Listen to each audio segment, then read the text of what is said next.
Olá, pessoal. Bom dia, boa tarde, boa noite, dependendo qual é o tempo futuro que você está vendo esse bate-papo meu e da Paula. Hoje a gente vai tentar conversar um pouquinho sobre como funciona o tratamento de reprodução assistida, quais são as etapas que a gente passa. A gente vai tentar traduzir de uma maneira, obviamente, bem simplória, né, uma maneira dinâmica, para vocês entenderem como que nós fazemos o tratamento, como a gente decide, o passo a passo, né, de cada uma das etapas. Hoje a gente vai falar em específico da fertilização in vitro, que é a técnica mais complexa que nós temos de tratamento da infertilidade, mas também é a que gera mais dúvidas e angústias e envolvimento do casal. Então a gente vai bater um papo, tentar traduzir, né, Paula, um pouquinho. Não é fácil, é muita informação, né? Eu sempre comento, a gente comenta entre nós e fala assim, se para nós que estudamos isso todo dia, isso é um assunto gigantesco, imagina para um comerciante, para um engenheiro, sei lá, outras profissões, se tentar lidar com um assunto tão difícil, tão complexo, do nada, né? Então, assim, ontem ele não sabia nada sobre infertilidade e opções de tratamento, e agora ele tem que saber tudo porque ele tem que passar por isso, né? Então, vamos tentar traduzir um pouquinho de como a gente faz. Então, vamos lá. A gente vai focar muito no tratamento da fertilização in vitro, mas vamos lembrar que para chegar no tratamento, antes a gente vai preparar este casal para a fertilização in vitro. Então, vários exames foram feitos e nós deixamos eles preparados para que a gente tente conseguir o melhor óvulo e o melhor espermatozoide. Então, aqui nós estamos falando a gente tem que primeiro ver se ele tem indicação. Isso. Né? Então, começa da indicação. Né? Começa na indicação, seja por um fator tubário, seja por planejamento familiar. A gente não vai ficar focando muito em qual seria a indicação. Uhum. O que eu quero dizer é assim, aquela ideia que tem espermatozoide para fertilização in vitro. Não, eu quero o melhor espermatozoide. Uhum. Então, esse casal que está indo para uma fertilização já vai ter feito alguns exames, e se eu tiver um sêmen limítrofe, com certeza já terá passado para o Dr. Rafael, para o Rafael tentar otimizar esse espermatozoide para eu tentar conseguir o melhor espermatozoide. Uhum. Eu quero tirar essa ideia de que é só conseguir o óvulo e conseguir o espermatozoide. Uhum. Eu quero o melhor óvulo, eu quero o melhor espermatozoide para eu tentar ter o melhor embrião.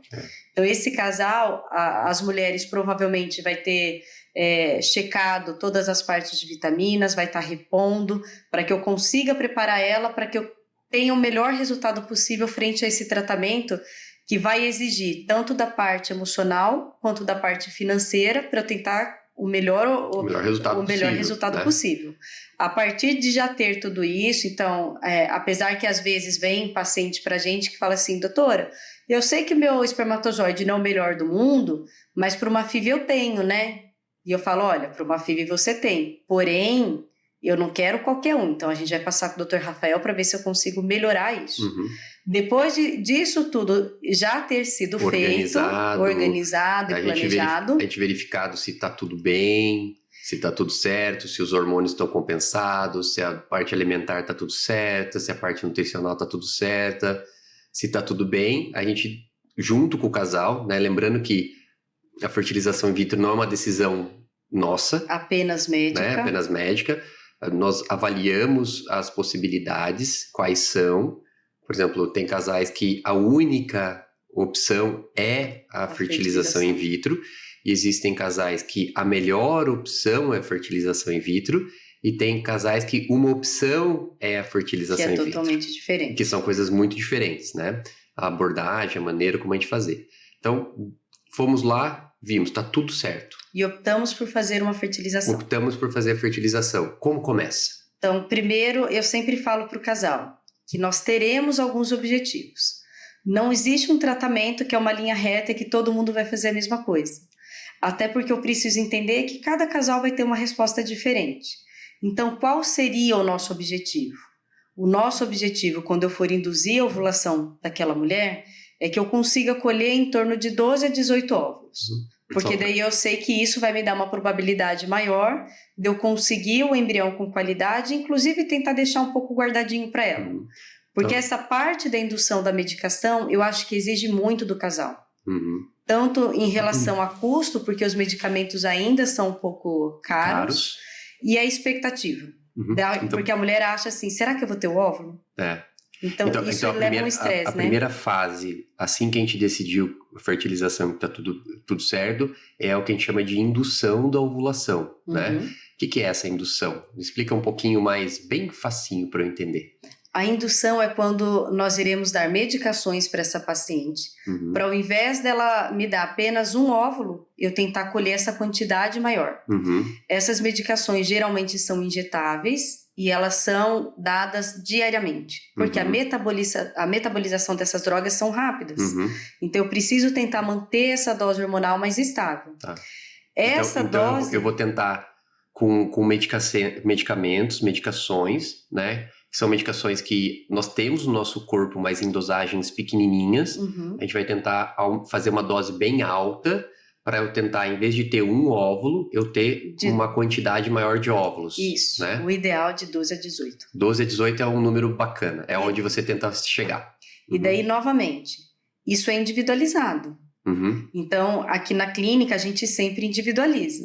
Se eu estou indo para uma fertilização in vitro, em que eu tenho uma mulher de 30 anos de idade, que tem uma reserva ovariana muito boa, e ela está indo por causa de um fator masculino ou de um fator tubário, eu vou usar uma dose de medicamento diferente do que se é uma mulher que está com 41 anos com uma reserva ovariana mais baixa. Então tem diferença da quantidade de remédio. Tanto do protocolo para eu induzir, quanto em custo, óbvio. Porque cada uma vai usar o medicamento de forma diferente. Exatamente. Aqui na clínica a gente sempre faz um ultrassom menstruada, porque isso vai fazer com que a gente consiga avaliar a contagem dos folículos antrais e que elas podem ser variáveis de mês a mês. Então, sempre que a gente inicia a indução, a gente faz o ultrassom aqui e junto com esse ultrassom e com o antimileriano e a FSH, a gente vai determinar qual que é a dosagem que ela vai tomar individualizada para ela. Então, ela vai... essa fase que chama de indução, nós vamos dar um remédio para aumentar o número de folículos, para aumentar o número de óvulos. Nós temos uma faixa aí de 12 a 18, que é o que a gente gostaria de alcançar. Tem vezes que acaba sendo menos, tem vezes que é mais, né? E até um ponto que daí a gente faz o quê? O controle. Então a gente vai fazer o controle ultrassonográfico. Normalmente essa paciente ela vai utilizar essa medicação em torno de uma semana. Então não é tomar o remédio e esperar ver o que acontece. Então vai voltar para fazer ultrassom. Quando ela retorna para fazer esse ultrassom, a gente precisa esperar com que esses folículos estejam num tamanho entre 18 a 20 milímetros, porque daí aumenta a chance de vir o óvulo e desse óvulo ter qualidade. E, novamente, isso tem que ser rastreado pelo ultrassom. Quando esse folículo chega nesse tamanho, então eu faço uma outra medicação para eu poder colher esses óvulos. Daí vai entrar a segunda etapa da fertilização, que é a coleta dos óvulos. Então a paciente vai vir em jejum, ela vai tomar um sedativo e ela vai dormir. Por que a gente faz sedativo? Porque incomoda, né? Incomoda. A gente faz a coleta através de um ultrassom transvaginal, só que a gente entra com uma agulhinha bem fininha no fundo da vagina para a gente conseguir acessar o ovário e colher esses óvulos. Então, se a paciente fica se mexendo muito, a gente pode, inclusive, perder esses óvulos. Então, a gente prefere sedar. É um soninho maravilhoso. Eu falo para as pacientes que a melhor fase do tratamento é essa. Quanto tempo demora, mais ou menos, uma coleta? Sei que é variável, depende da quantidade de óvulos, mas é um procedimento de 2 horas, assim, 1 hora? Normalmente, 10 a 15 minutos a gente consegue fazer a coleta. Então, a gente colhe, logo após o anestesista que está ali junto com a gente, né, acompanhando a paciente, obviamente, vai começar a tirar esse sedativo e a paciente vai acordar. Ela acorda muito rápido. E daí, novamente, não existe uma regra que todo mundo vai fazer a mesma coisa. Eu tenho que individualizar. Quando eu chego na coleta e consigo esses óvulos, vai depender o que eu vou fazer em relação à terceira etapa. Lembra que eu disse que eu gostaria de um objetivo, colher de 12 a 18 óvulos, porque daí eu sei que eu vou trabalhar com uma probabilidade maior. Tem paciente, às vezes, que a reserva está um pouco mais baixa. E por mais que eu dê muito medicamento, a paciente responde com 5, que é uma quantidade baixa. Para essas pacientes, eu falo assim, olha, vamos tentar fazer um outro estímulo, que é o duplo estímulo, que é o duoxim. Então, a gente faz essa coleta, deixa ela descansar 5 dias e a gente recomeça com a medicação para tentar induzir o ovário dela a ter uma resposta para fazer um acúmulo na quantidade de óvulos. Isso é o duoxim. Tá. E deixa eu te perguntar uma coisa. Quando a gente tem porque uma coisa é o folículo, né? Outra coisa é o óvulo, né? Então, é legal a gente explicar, porque quando eu tenho lá, às vezes, eu olho no ultrassom no ovário, às vezes eu tenho lá 15 folículos, mas não significa que eu tenho 15 óvulos necessariamente. Não, né? Eu gosto de comparar, eu falo que folículo é a casa do óvulo. Então, não é todo folículo que tem o óvulo. E eu comparo muito com uma uva. Se eu pego 2 uvas e coloco na frente da paciente, é toda uva que tem semente? E como é que você sabe se tem a semente ou não? Você tem que abrir.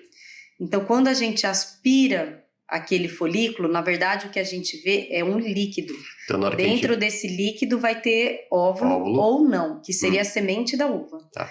Quem vai ver se tem o óvulo é a nossa embriologista lá no microscópio. Então, na hora que a gente está captando, na hora que a gente aspirou o folículo, nós não estamos vendo o óvulo. A gente aspirou, vem um líquido. Esse líquido a gente entrega para a nossa embriologista. E ela vai ver se tem ou não óvulo. E ela encontrando esse óvulo, ela ainda vai ver se tem qualidade ou não. Como assim, qualidade? Se esse óvulo é maduro, possível de ser fertilizado e dar um embrião ou não. Ele tem fases, né? Ele tem fases. Tem uma fase que a gente sabe que ele está adequado e tem fase que a gente sabe que ele está imaturo. Né? Pelas características físicas dele, né? É legal falar isso porque não é genética aqui. Nós estamos olhando, é físico, né? É físico. E que daí, esses mais imaturos, a gente não consegue nem fertilizar para ver se vai virar um embriãozinho. A gente precisa deles maduros. Então, daí já seria uma segunda etapa. Tá. Toda paciente acha que a fertilização vai começar com a coleta, a indução, a coleta e a transferência.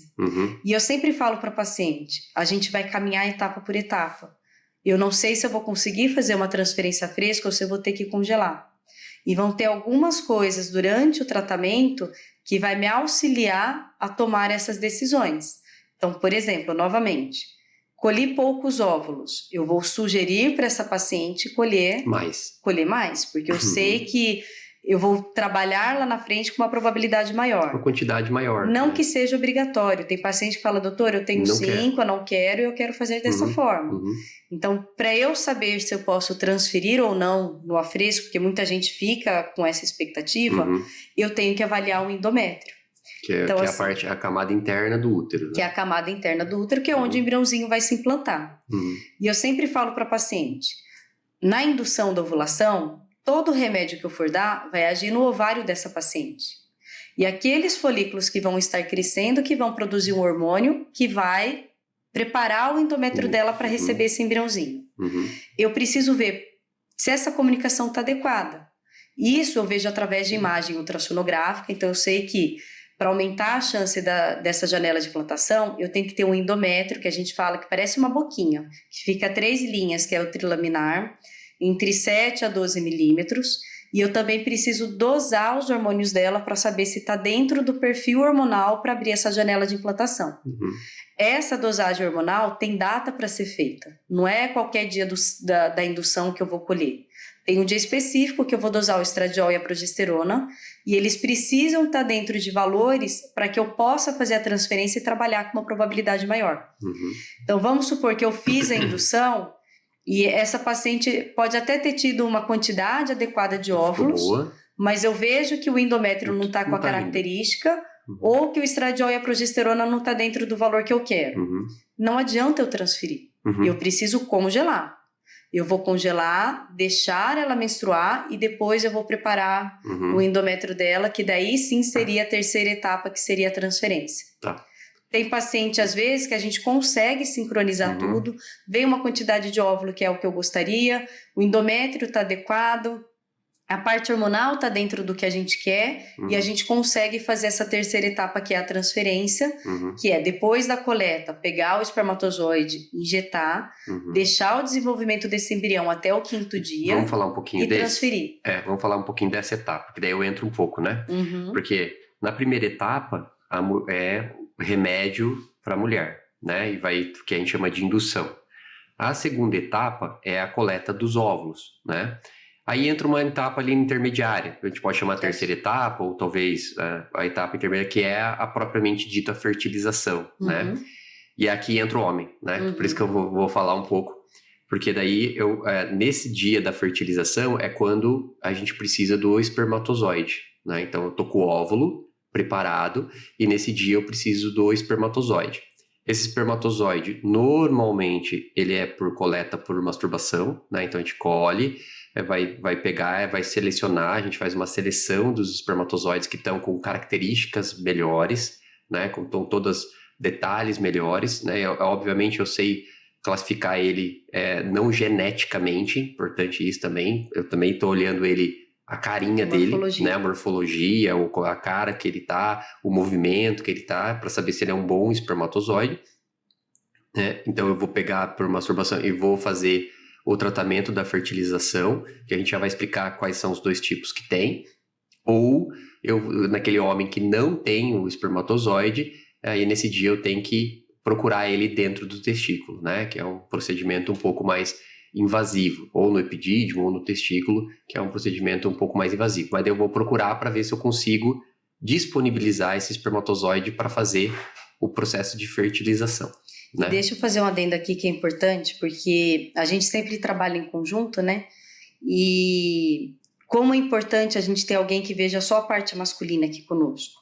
Porque, por exemplo, tem pacientes, às vezes, que precisam ir para uma fertilização por N outros fatores, e que a avaliação inicial do sêmen parece ser muito boa em relação à quantidade, em relação à motilidade.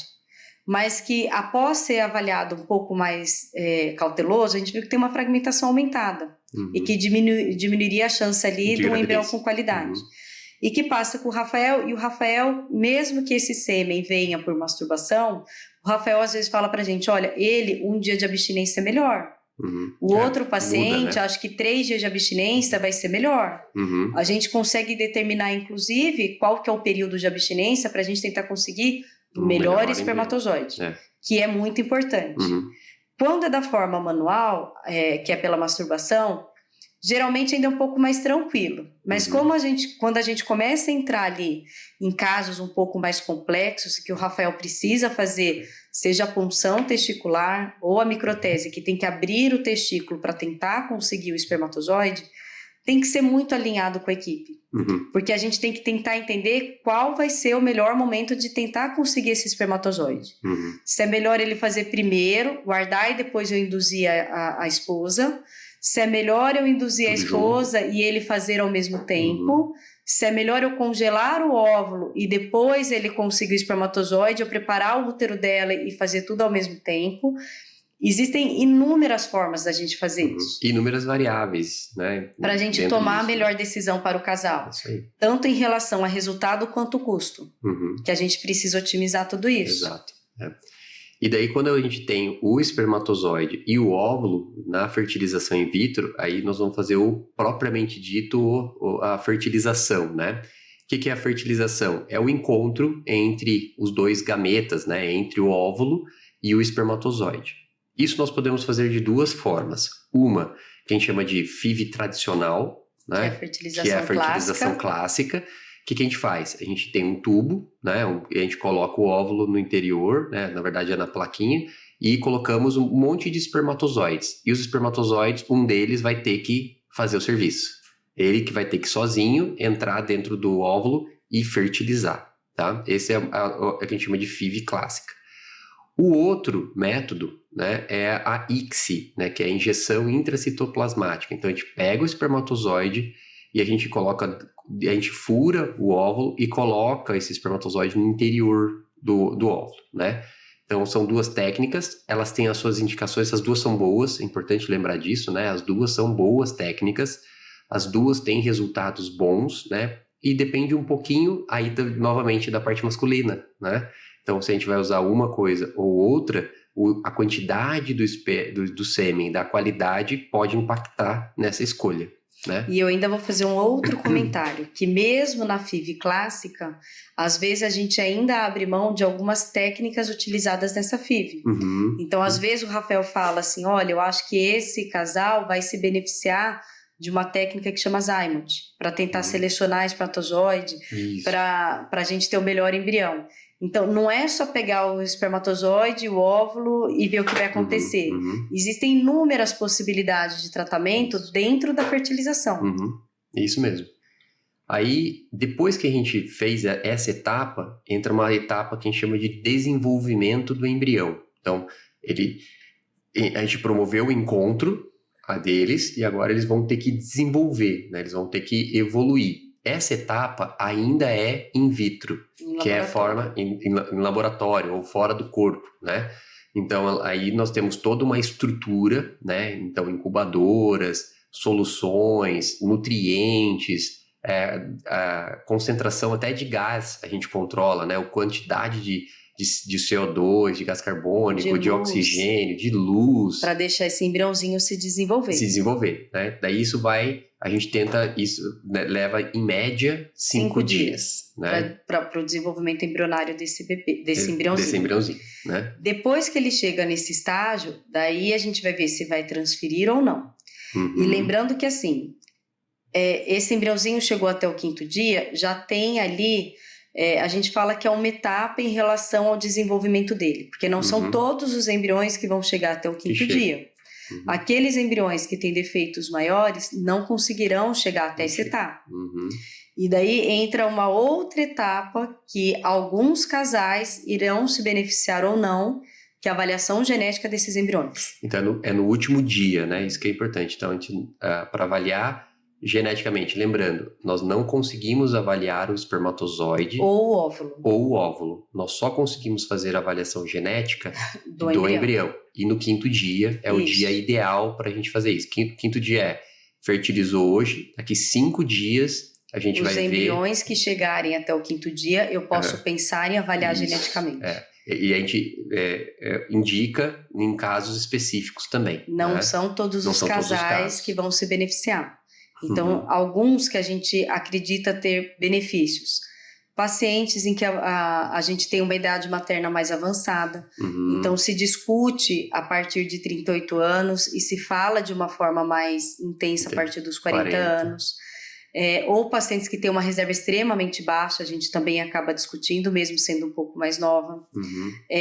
Pacientes com aborto de repetição e que já tenham sido investigadas inúmeras outras causas que não tenham achado especificamente isso, pensando numa má formação. Pacientes em que os genitores, que a gente fala então, ou o marido ou a mulher, tem alguma alteração cromossômica, a gente acaba orientando a avaliação genética desses embriões. E depois dessa etapa, então, nós decidimos, a gente escolheu, né, junto com o casal, novamente falando, qual o embrião está mais adequado, né? E daí a gente vai fazer, aí sim, a transferência. A última etapa. A transferência, o que é, mais ou menos? O que é? A gente fala transferência, o que seria? A transferência é quando a casinha, que é o endométrio, o útero, está preparado, adequado, seja então num ciclo que a gente fala fresco, então eu fiz a coleta e depois que eu avaliei esse perfil hormonal e esse endométrio, está tudo adequado, eu consegui esse embriãozinho, eu posso transferir a fresco, então eu entro com um catéter em que esse embriãozinho vai estar no catéter, pelo colo uterino e deposito ele no fundo do útero, então onde está o endométrio. Coloca dentro do útero. Coloca ele então dentro da casinha, a gente fala. Devolve ele pro lugar onde ele tinha que estar ali, né? Isso, ele ficou conosco na nossa incubadora o período que ele deveria estar se desenvolvendo na trompa. E quando ele chegaria ali no útero, a gente está devolvendo ele. É praticamente isso. Isso. E agora, se eu vejo que não está adequado, então eu fiz a coleta, deixei o desenvolvimento, foi até o 5º dia, mas não está adequado. Eu sei que se eu passar, vai diminuir minha taxa de gravidez. Não está bom. Então, vou congelar, vou deixar essa paciente menstruar e depois eu vou conversar com o útero dela. E vou achar o melhor momento para recolocar esse embriãozinho lá. Lá dentro. Então, por isso que eu falo que existem as etapas. Tem paciente que a gente consegue induzir, fazer a coleta e transferir. Tem paciente que eu consigo induzir, eu faço a coleta, eu congelo, ela menstrua e depois eu vou preparar o endométrio. No outro ciclo. Porque tem muita gente que chega aqui e fala assim, Paula, se eu for fazer uma fertilização, em quanto tempo eu sei que eu tô grávida? Depende do que eu vou fazer. E eu não consigo responder antes se a gente vai precisar congelar ou se eu vou poder transferir. É óbvio que a gente já sabe de uma probabilidade disso acontecer baseado na reserva ovariana, nos exames da paciente. Mas eu falo que durante essa estrada vão aparecendo algumas curvas para poder chegar no destino final. Sim. E isso é só quando você pega a estrada. Exato. Não tem como saber antes, né? Igual pegar trânsito, né? Você sai daqui, chega lá tem trânsito. Você tem que se virar com o trânsito, né? Exatamente isso. E daí entra, depois que a gente então devolveu para dentro do útero, acho que vem o período talvez mais angustiante, né? Para o casal, que é... O beta-HCG. O beta-HCG. Engravidei que demora ou não. Quanto tempo depois a gente faz? Normalmente a gente pede um intervalo ali em torno de 14 dias. Depois da transferência. Depois da transferência. Ah, Paula, mas olha, eu vi que se eu fizer no 10º dia, às vezes vai dar positivo.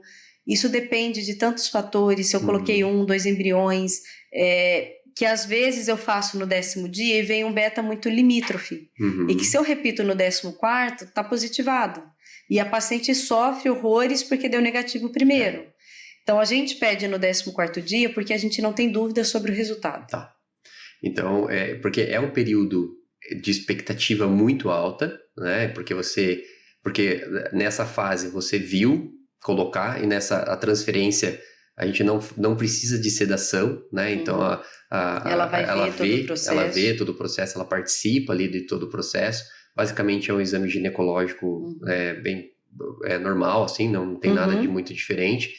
E ela vai demorar 15 dias para saber se aquele bebezinho que estava ali grudou, né? Ou seja, se ele aderiu, né? Ele fez o processo que a gente chama de nidação e desenvolvimento, né? O que a gente pede para as nossas pacientes? Os estudos não falam que aumenta a taxa de gravidez se eu ficar deitada numa cama esperando esses 14 dias. Muito pelo contrário.